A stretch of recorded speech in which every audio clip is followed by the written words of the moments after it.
Welcome to Mental Fitness, the Gateway to Success podcast, providing business owners, leaders, and entrepreneurs with the 3 INs: insights, inspirations, and intentional actions.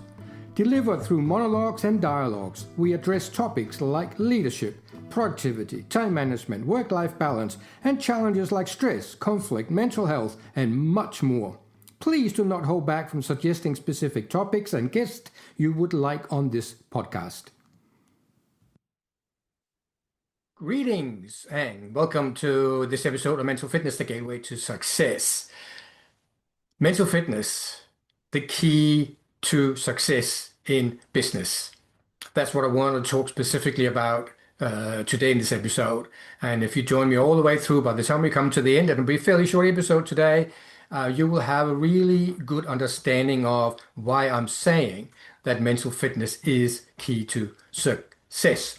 So first, what is mental fitness? So for most people in general would say that mental fitness is the ability to do what needs doing, regardless if it is hard or challenging or confronting or pushes our buttons and we want to procrastinate or find excuses for not doing the stuff that needs doing.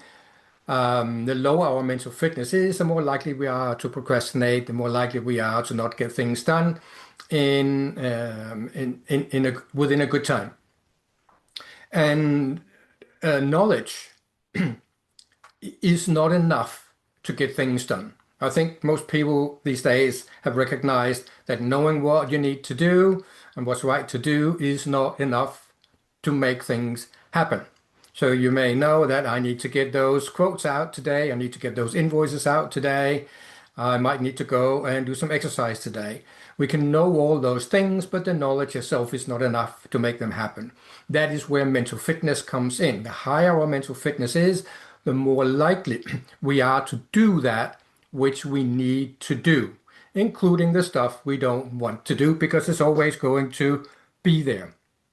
So for me, mental fitness is a little bit more than that. And that's just my view on it. So for me, mental fitness is not just about having the mental fitness to do what needs doing, but it is to be able to do it in a positive way, which essentially for me means that we are doing it without the stress. We're doing it without the frustration, without the anger, without the irritation, without the worry. Because those parts, those emotional states, consume a tremendous amount of mental energy. So the better we become at catching it, it will always show up. And when it shows up, we go, oh, here we go again. Let's take a deep breath and let that go. And then clear our mind as much as we can, and then focus in on the task at hand. And that is where mental fitness is needed, to have that awareness and to have that self-control. So would love to hear what you think about that. Put in your comments, what is mental fitness to you, and particularly in relation to business. So business success, mental fitness, as we know, is needed for success in absolutely anything in life. But for this episode, I want to focus just on business and just look at a few aspects of that. So let's start at the top with the leadership. So whether you're a business owner or you're a team leader or a CEO, mental fitness, make it clear, is needed for every human being, no matter where in the business they are. It's valuable for everyone. But taking again from the leadership point of view, so most leaders, unless you are the absolute owner and have 100 complete control over everything, which some people do have, you definitely need high level of mental fitness for that. But most other people in leadership places are under, in generally, a fair amount of pressure. So there's a pressure from their boss or the people above, whether that is the owner or board of directors or a CEO, So there's that pressure to perform and being able to deal with that pressure. Then, of course, there is the pressure that comes from below, from the people in your team, because you need to perform and make them do what they need to do, and that adds more pressure. So that level of leadership or management is a what I call a high pressure cooker position. And if we are lacking mental fitness, if our mental fitness levels are low either on the day or in general, we are less likely to deal with that pressure in a constructive way, in a good way, in a positive way, in a way where we actually get the results that we really want to achieve. Another aspect of leadership is taking risks. In order for us to take risks, we have got to be mentally fit. Again, mental fitness is not black and white. It's not we have it or we don't have it. Like physical fitness is not like you have it or you don't have it. It is on a scale. So the more mentally fit you are, the more able you are to take risks, to try new things, to find different solutions. And higher mental fitness also unlocks more creativity. And with that, it becomes a little bit easier to take risks when we can be more creative in doing so. And then as we jump, over that hurdle, then whatever comes in the next few steps that we may not kind of expect that what was going to happen, we are more likely to be able to deal with that if we have that higher level of mental fitness. Another really important part of leadership is the ability to listen. And to be able to truly listen to other people, we have got to be able to be present and not think a million other things in our head while other people are talking. To do that requires mental fitness. Mental fitness helps us to still our minds and create space in which we can listen, in which we can create. Another aspect of leadership is connection. In order for us to be able to lead people, we have got to be able to connect with people. And listening, of course, is a part of that, but there's more to connecting than just listening. It is the interactions that we are having. It is vulnerability. And all of those things also require mental fitness. And the higher, again, that fitness is, the more able we are to be more vulnerable, to connect more deeply, to listen better, to taking not only bigger risks, but also better risks, like risks that are actually really worth taking. And in amongst all of that, we can do it with little or no stress. Because when there is any level of stress or frustration, irritation, we are more likely to do mistakes that then have to be cleared up later, whether we need to go and apologize to somebody or whether we need to go and redo something we've already done or ask somebody else to redo things that has already been done. So the clearer we can be, the through working with our mental fitness, the more likely we are to perform better and therefore do less mistakes and also be more productive, more effective, more efficient, and all those wonderful things. And another key aspect, and that's also from a leadership point of view, but not just a leadership point of view, is from a team point of view.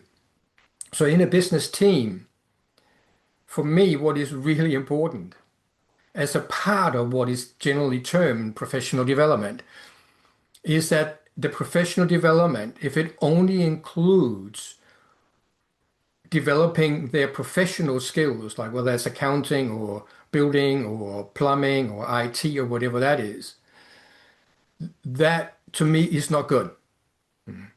it must also include team building, creating a team that is more coherent, a team that is more engaged. And how do we support teams in being that? Well, one, if you're the team leader, you work on your mental fitness. And the better your mental fitness get, the better leader you'll become.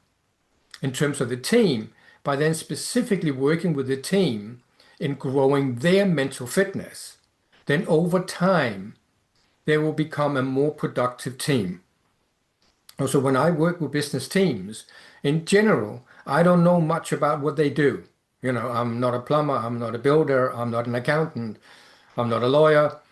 So I don't work on their professional skills, but I work on their personal skills and specifically growing their self-awareness, which then leads to their mental fitness growing. So that is something, if you're in a leadership position, I really would encourage you to keep in mind that team, being a team leader, is not just about supporting the team and doing what needs doing at the physical, practical level. If you want a really good team, particularly a team that of their own accord can solve problems and be creative and engage with the process that is in front of them. Let's take one more thing around business. Sales. Sales is another area that requires good mental fitness.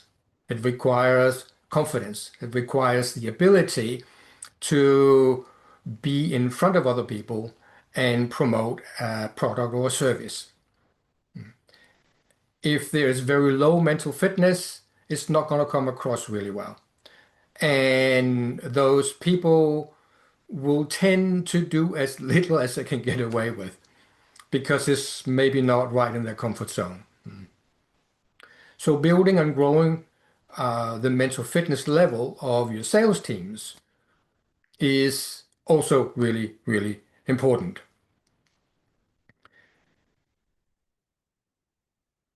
And of course, there's more to business than that. So put in the comments below what I missed out, and what you would like for me to speak into at some other time in relation to business and business success and where mental fitness fits in.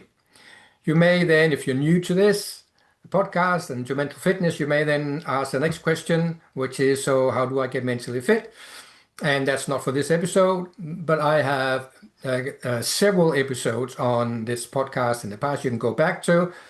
Where are the mental fitness gyms? How do you build and grow your mental fitness? And in particular, listening to my episodes with guests, because guests are telling stories from their life on how they grew their mental fitness. And I talk into that and pointing out what that person did so that other people can go and do something similar to grow their mental fitness. So if you want to explore this in more depth and maybe explore particularly relevant to your personal situation, just reach out and let's have a chat.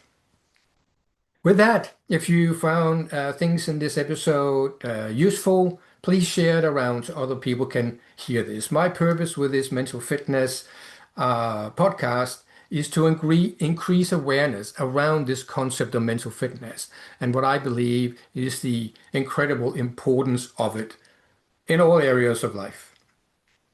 So, as always,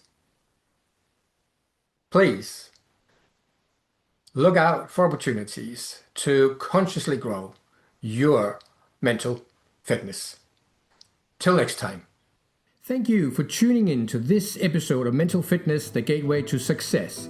If you have stories of how mental fitness has benefited you that you are happy to share, go to my website, mikael.nz, click on podcast and fill in the guest application form. If you want direct support from me utilizing my 40 years of mental fitness learning and practice, email me at coach@mikael.nz or message me on LinkedIn. Any feedback, review, share, follow, like, or any other good stuff is of course appreciated. Thank you for listening to Mental Fitness, the Gateway to Success podcast. I'm your host, Mikael Nielsen.